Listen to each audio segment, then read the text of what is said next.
Spiritual Power, Chapter 6, Spirit, Essential Power. Having considered spirit in its two respective modes or aspects of presence, manifesting essence, reality, actuality, and of life, manifesting sentience, conation, and volition, you are now invited to consider spirit in its third great mode or aspect, namely that of power, manifesting strength, energy, and force.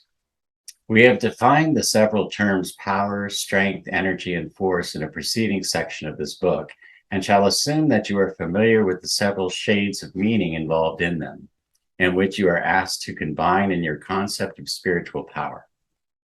We hold it to be beyond question that spirit possesses strength of an infinite degree and extent, that spirit possesses that indwelling power known as energy of an infinite degree and extent, that spirit possesses that form of power known as force or ability to act upon other things of an infinite degree and extent. In short, we believe it's axiomatic and self-evident that spirit not only possesses infinite power, all the power there is, but also that it itself is the very essence of power. This indwelling power of spirit, manifesting as strength, energy, and force, is called forth, exerted, and applied by will. And will, you know, is a manifestation of life, which in turn is an aspect or mode of spirit. Accordingly, spiritual power, in a sense, may be regarded and spoken of as willpower. In the individual, it is expressed as personal willpower. In the cosmos, it is expressed as cosmic willpower. In the individual, it is the manifestation and expression of spirit. In the cosmos, it is the manifestation and expression of spirit, the infinite spirit, or the totality of spirit. Hereafter, when we use the term spirit in capital letters, we seek to indicate spirit, the infinite spiritual principle, which is the totality of spirit, the spirit of the cosmos, the world spirit, the universal spirit, as man has been pleased to style it. It has long been the contention of many philosophers and of many scientists as well, and of certain theologians of philosophic tendencies, that all power is willpower at the last analysis. Many have interpreted Herbert Spencer's infinite and eternal energy as essentially infinite willpower, or at least as acting like willpower. Whenever power is included or referred to in the spiritual philosophy, it means willpower of some kind, form, phase, or degree. Professor Nicholas Murray Butler says a mighty group of modern scientists believe that matter itself, in its ultimate state, may be analyzed into energy, which again is explainable only as will. Philosophy interprets in terms of will the name for the only energy that consciousness knows directly, the energy which so abundantly manifests itself on every hand in nature and in history. The dominant tendency in philosophy, powerfully supported by the results of scientific knowing, is that which sees totality as energy, which is will. Professor Fleming says, in its ultimate essence, energy may be incomprehensible to us except as an exhibition of the direct operation of that which we call mind and will. Professor George Trumbull Ladd says, the modern man of science, in his use of the principle of causation, ascribes the event to the action and reaction of various forms of energy. But where does he get his conception of energy? Where is his warrant for applying the conception to the behavior of physical things? As those most skillful in psychological analysis are pretty nearly unanimous in holding, the conception comes from his experience with himself as will. His acts of will are often, if not customarily, accompanied with the feeling of effort, and they are followed by important changes in his own bodily organism and in the things which environ him, so far as they are in suitable relations with that organism. Things, so far as they are separate and individual, are endowed by modern science with wills of their own. So far as they influence one another, they are recognized as having a certain regard for each other's wills. So far as they constitute one great system, a universe of things, they are esteemed as being under the control of one will. Other writers and teachers have pointed out the fact that science, under the hypothesis of materialism, is utterly unable to explain and account for the perpetual motion manifested in the cosmos. They hold that under such hypothesis, it would follow that the cosmos at some point in eternity would come to a standstill, a dead center, a state of being run down like a clock. Likewise, they hold that under that hypothesis, it would never have been wound up or set a-going. Here, theology scores a possible point with its offer to supply the hand that wound it up and the finger that set it going. But philosophy and science have another explanation, namely that of the operation of an infinite willpower, an infinite self-activity, which is inexhaustible and self-renewing, and which is capable of changing the direction of its activity under the influence of the living consciousness with which it is associated. Such a cosmic self-activity or willpower could unwind as well as wind up. It could set a-going, keep a-going, and change the direction of the going at will by its own living willpower. The material energy or pure force of the new materialism is admittedly a non-living blind force. Just as the old materialism was wont to regard the universe of things as the fortuitous concourse of atoms, fortuitous meaning happening by chance, incidental, accidental. Concourse meaning a coming together or gathering or meeting. So this non-living blind force must be regarded as a fortuitous process or happening. In either case, the element of chance is involved in the conception. This notwithstanding that nothing in science is more firmly asserted than that everything proceeds according to law and order. There is no such thing as blind chance. The non-spiritual power or conception fails utterly to explain or account for the combining, correlating, coordinating agency discovered to be ever present and ever active in nature. Law, order, and system can result only from the power of living mind and will. And as these are found to be omnipresent in nature, the conclusion that there must be living mind and will present and active in nature's processes is unescapable.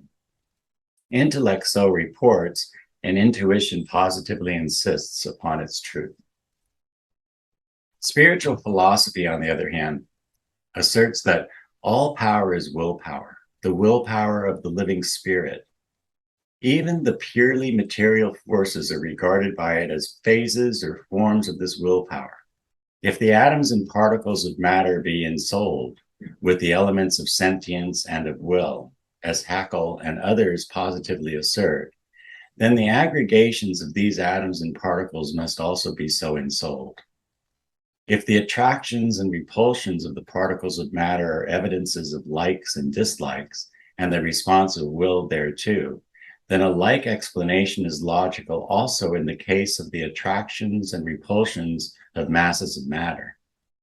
As most of the manifestations of physical power seem to result from attraction and repulsion of particles or masses of matter, the logical conclusion is obvious.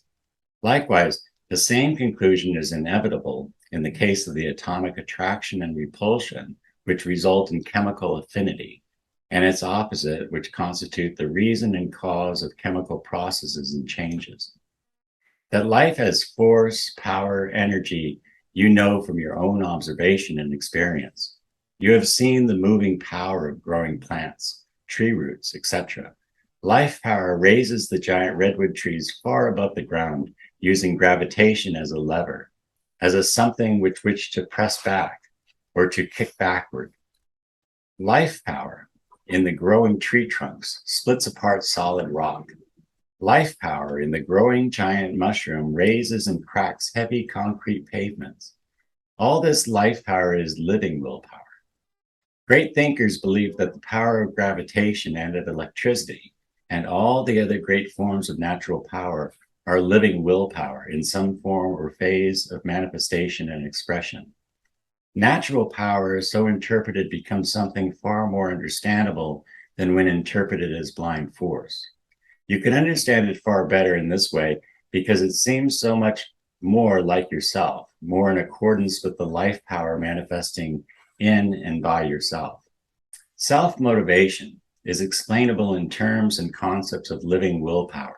In fact, It is explainable and understandable under no other interpretation. As we have seen in the foregoing instruction, the very idea of energy arose in the human mind only because man had first experienced willpower, present and active in himself. Energy means energy, in force. These being ideas derived from actual experience with willpower. Willpower is self-activity, spontaneity, the power within. You send a current of willpower to your arm and it moves. You bend your finger, a most stupendous task, when you come to consider it carefully. The apparent simplicity of the task and your familiarity with it causes you to overlook its significance and importance. You take it for granted, whereas it requires the highest degree and quality of explanation to be really understandable. Only the greatest minds are able to appreciate that almost inconceivable wonder of this small, familiar action. Edison, one of the greatest minds of our times, has shown his appreciation of this fact in his account in his interview with Du Bois-Reymond, another great scientist. Here is Edison's account of it. When I was in Berlin, I met Du Bois-Reymond. Wagging the end of my finger, I said to him, "What is that?" He said he didn't know, that investigators had been for 2,500 years trying to find that out. If anybody could tell him what wagged that finger, the problem of life would be solved. Nature is a perpetual motion machine, and perpetual motion implies a sustaining and impelling force. Nicholas Murray Butler, who holds that the perpetual motion of nature is accountable and explainable only under the hypothesis of a cosmic living willpower. Think of what your own willpower does, has done, and can do. Then raise that idea of willpower to infinity and consider whether or not it would then be capable of running the machinery of the cosmos or performing the office of creative power and of coordinative agent. What does your intellect report? What does your intuition insist upon? Is not this notion clearer and more understandable, more thinkable, more conceivable, more reasonable than is that of this great work being performed by blind, non-living power, force, and energy? What is the report of your entire mental and spiritual nature concerning this, of your intellectual, intuitional, emotional, aesthetic, ethical, and religious nature? As Professor Brown was wont to say, no one can understand the history of this belief without taking all these grounds and factors into consideration.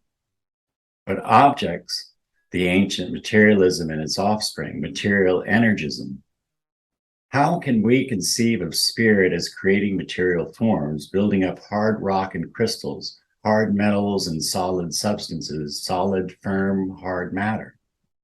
Let us answer in the proverbial Hibernian way, which is also the Socratic method, i.e., by asking another question. Let us ask the materialists or the materialist energist, how does your pure force or material energy create this solid, firm, hard matter? They answer by creating vortex rings or centers of disturbance in the ether or ultimate state of matter. Force or energy work up these more solid forms, states, and conditions of matter into electrons, into atoms, into molecules, into masses, into radiant matter, into gases, into fluids, into solids. The difference between in which states is merely a matter of degree of vibration and of the relative distances between particles. The hard block of steel is but congealed gas, or even but worked up electrons or etheric vortex rings or centers of disturbance. This is how pure force or material energy creates solid, firm, hard matter. We answer, well then, in order to simplify the explanation, let us assume that pure spiritual energy, force, or power in its aspect of the infinite willpower of spirit proceeds just as you claim that pure force or material energy does. Let us assume that this infinite willpower begins its work by creating vortex rings or centers of disturbance in the etheric substance, which we assume to be the ultimate state of material substance. Then proceeding to work up these into electrons, atoms, molecules, masses, into radiant matter, gases, fluids, solids, by means of vibration and mutual and reciprocal attraction and repulsion. Don't you think that our infinite living willpower is quite as capable of performing this work in just this way as is your non-living energy and blind force? Don't you think that it might perform it even more easily and more effectively in view of the fact that it has infinite mind to guide and direct it, whereas your material energy or pure force is lifeless and mindless and must go it blindly by mere chance instead of by mental rule? We might then point out that life matter is no novice at the task of building up solid substance. To realize this, you have but to remember that life power manufactures the hard ivory tusk and teeth of the elephant, the hard vegetable ivory nut, the weapon of the swordfish, the horns of the ox, the hard, firm, solid block of ebony, mahogany, rosewood, teakwood, hickory, or oak. Has the blind, pure force or material energy any better products to its credit than these? There is a bone in the human body of which it is said that even the hottest coal fire will not reduce to ashes, even a fire that will melt the hardest metals. Life power produced this hard bone from the elements of the food of the human being. Do you not think that given the basic materials, it could likewise produce flint, granite, the diamond, or steel in the same way under the proper conditions? In fact, in the light of this dawning knowledge of the livingness manifested in the processes of crystallization, life power is already seen to be doing just this kind of work. The elements of life and mind superimposed upon energy, force, and power surely do not rob the latter of their power and potency, their effectiveness, and their capacities. Rather, it would seem that any thoughtful intelligence would perceive that such would be a most desirable addition to the concept, serving to give it a sense and meaning which it had lacked previously. Think over this, intuit for a few moments, and you will get your answer, and we feel assured that we know just what that answer will be. When you have once caught the spirit of the idea of infinite willpower, you will resent the suggestion of infinite blind force as an insult to your intelligence and as an affront to your intuitive power of mentality. And now let us ask you to submit this matter of the ultimate character and nature of ultimate power to an unusual test, to a test devised by certain Oriental sages many centuries ago, several thousand years ago, in fact. These ancient sages reasoned among themselves as follows. If there is an ultimate and essential energy, force, or power in nature, then such must abide and be present in every individual thing in nature, at the very core and kernel of the being of such thing. If it is to be found at all, it will be found there. And so they proceeded to search for its presence in all things, at the very core and kernel of all things. First, they discovered that they could find evidences of it in the actions of every living thing, and of many things previously deemed to be non-living. Everything was perceived to act spontaneously, at times thus manifesting a self-activity which was at least something like will action. But this was merely the observation of actions, and the judgment upon their source, while satisfying in a way and to a degree, it was not conclusive nor absolutely convincing. Then, said the sages, let us look within ourselves. If it is everywhere, it must be there at the center, core, or kernel of our own being. And so they looked within themselves for it. And lo, at the center, core, and kernel of the soul of each of themselves was found a something or somewhat which was possessed of the power of self-activity, self-motion, spontaneity. This was what they called willpower. When they questioned this abiding power, they found that it was living and conscious. They asked it who it was, and it answered, I am I. They asked it what it was, and it answered, I am that I am. They tried to separate it from themselves, but it could not be separated from its owner, even in thought. Then said the wise men, we have found that which is at the kernel, core, and center of all things, and have found it to be the living will of the spirit. That spirit, which is the self of all things, and the totality of all things as well. Make this test for yourself, by yourself, upon yourself. Perhaps you will find what the ancient Oriental wise men found. In fact, we are sure that you will do so. And having found this, you will have found a great secret of nature, of life, of being, of power.